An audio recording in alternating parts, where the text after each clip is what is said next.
नमस्कार friends, Shubhi plants update में आपका स्वागत है। आज मैं आपसे शेयर करूंगी कि रेनी सीज़न में अपने रोज़ प्लांट की हम केयर कैसे करें जिससे प्लांट की अच्छी ग्रोथ हो, साथ में न्यू शूट्स प्लांट्स निकाले और साथ में प्लांट बुशी भी हो। तो ये जो आपके सामने गुलाब का पौधा दिख रहा है ना, इसमें इतनी अच्छी ग्रोथ हुई है और साथ में इतने सारे बड्स भी लगे हुए हैं, फ्लावरिंग भी अच्छी हो रही है और लगातार होती जा रही है। तो इसी बारिश के मौसम में गुलाब पर नए नए ब्रांचेस निकलती हैं। तो इसके लिए हमें कुछ एक काम करने होंगे, यानी कुछ टिप्स फॉलो भी करनी होगी। तो जिससे इन टिप्स को जब आप फॉलो करेंगे तो आप खुद पाएंगे कि रिज़ल्ट हमें काफ़ी अच्छा मिल रहा है।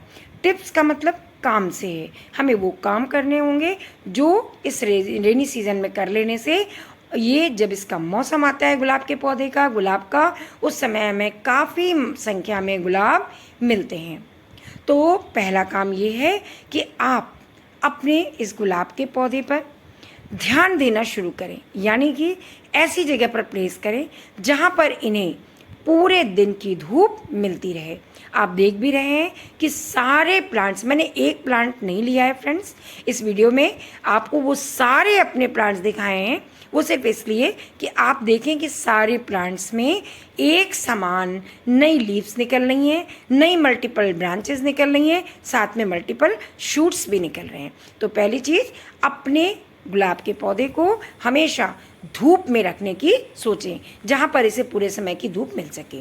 अब दूसरी टिप है फ्रेंड्स, जितने पुराने फूल आपको दिख रहे हैं ना, इन्हें आप कट करके हटा दें, क्योंकि जो भी न्यूट्रिशन हम अपने पौधे को देते हैं वो ये सारा न्यूट्रिशन लेते रहते हैं और ये पौधे से हटते नहीं और पौधे का न्यूट्रिशन चूसते रहते हैं, जिससे हमारा पौधा ग्रोथ करना धीरे धीरे बंद करता जाता है और साथ में पौधा धीरे धीरे खराब होने की कगार में पहुंच जाता है।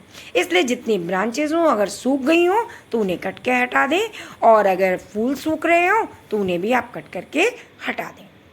अब तीसरी टिप आती है फ्रेंड्स कि रेनी सीजन में हमें अपने पौधे को फंगस से भी बचाना है। तो इसके लिए हर 15 दिन में एक बार कोई भी फंगिसाइड ले लें, आधा चम्मच, आधा छोटा चम्मच, और 1 लीटर पानी में अच्छे से घोल कर हर 15 दिन में एक बार पूरे पौधे को, यानी पूरी पत्तियों को, पूरी लीव्स को, पूरी ब्रांचेस को आप नहला दें और साथ में जो थोड़ा बहुत बचे उसे आप गमले की मिट्टी पे भी डाल दें।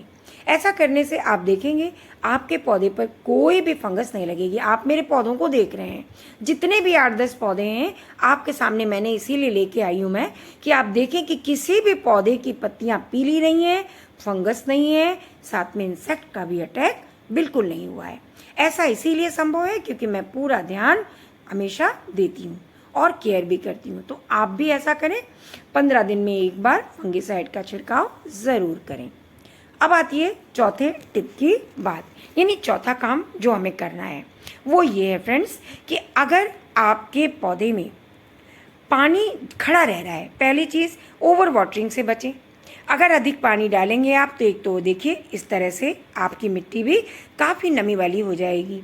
ये पानी बरसने की वजह से मैं रेनी सीजन में जल्दी अपने पौधे पर पानी नहीं डालती, और अगर आपके ओवर वाटरिंग की वजह से या रेनी सीजन में ओवर वाटरिंग की वजह से पानी खड़ा रह रहा है मिट्टी में, तो आप इस तरह से पौधे के गमले को, यानी जिस गमले में पौधा लगा है, इस तरह से झुका दें, लिटा दें, और उसके नीचे जहाँ होल है उसमें शार्प टूल डालकर उसमें थोड़ा प्रेस करें तो वो होल पूरी तरह से खुल जाएगा और सारा पानी नीचे निकल जाएगा ड्रेनेज होल से।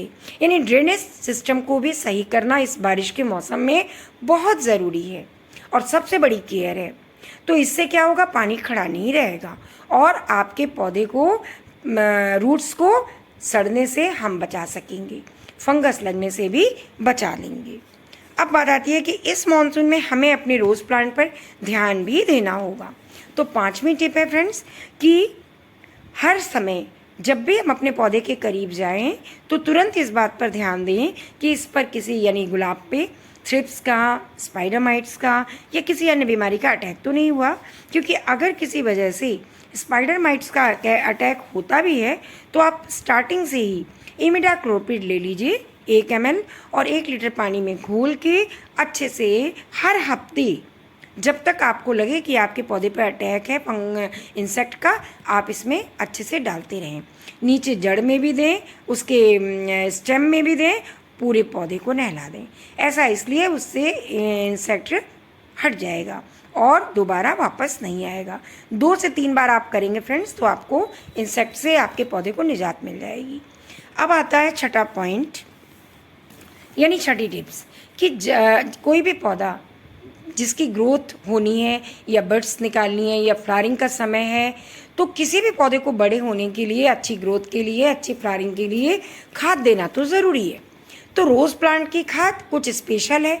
स्पेशल का मतलब ऐसी हमें खाद देनी है जिससे इस रेनी सीजन में इसको पूरा न्यूट्रिशन मिले, और मौसम आने पे, जब गुलाब का मौसम अक्टूबर में आएगा, उस समय में ढेरों गुलाब मिले। तो उसके लिए किसी भी पौधे की गुड़ाई करनी बहुत ज़रूरी है।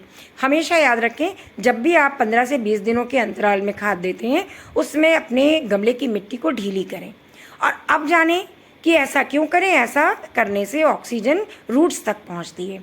अब आती है खाद देने की बात। तो देखिए, मैंने खाद देने में फर्टिलाइज़र जो ले रखा है वो है वर्मी कंपोस्ट। 2 मुट्ठी मैंने लिया है, जिसमें नाइट्रोजन, फॉस्फोरस, पोटेशियम अच्छी मात्रा में होता है।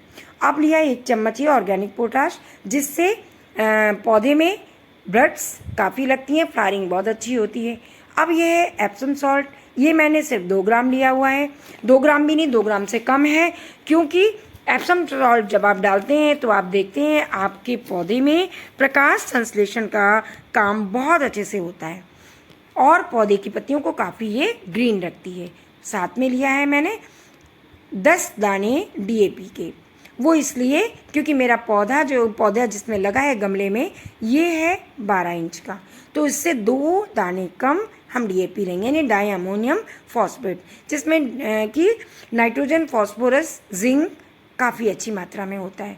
साथ में मैंने लिया है आयरन डस्ट, सिर्फ 2 ग्राम। वो इसलिए क्योंकि गुलाब के पौधे में आयरन डालना बहुत ज़रूरी है। अगर आप मजबूत पौधा चाहते हैं, मजबूत ब्रांचेस चाहते हैं, जिस पर आपकी कलियां, यानी आपके गुलाब का पौधा कलियां लगाएगा, तो बस अब इसको मिट्टी में अच्छे से दे दें और ऊपर से मिट्टी चढ़ा दें, चारों तरफ घुमा के दें, जिससे पौधे को अच्छे तरह से ये खाद मिल सके।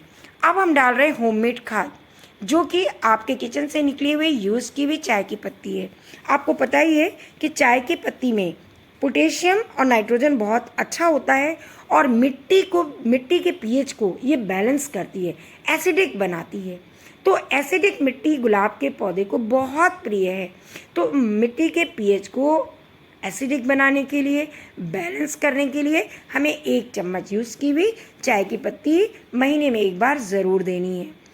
अब आती है बात कि जो मैंने 1.5 ग्राम लिया था वो एप्सम सॉल्ट, अब 1 ग्राम और लेंगे और इसे हम 1 लीटर पानी में अच्छे से घोल देंगे और पूरे पौधे की पत्तियों को नहला देंगे।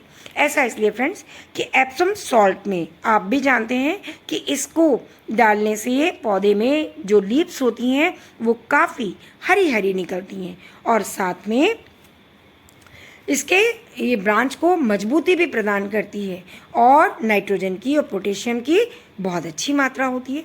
इसलिए प्लांट की अच्छी ग्रोथ के लिए एप्सम सॉल्ट का डालना भी बहुत ज़रूरी है। तो इसको नहला दीजिए पौधे को और थोड़ा बहुत मिट्टी में डाल दीजिए।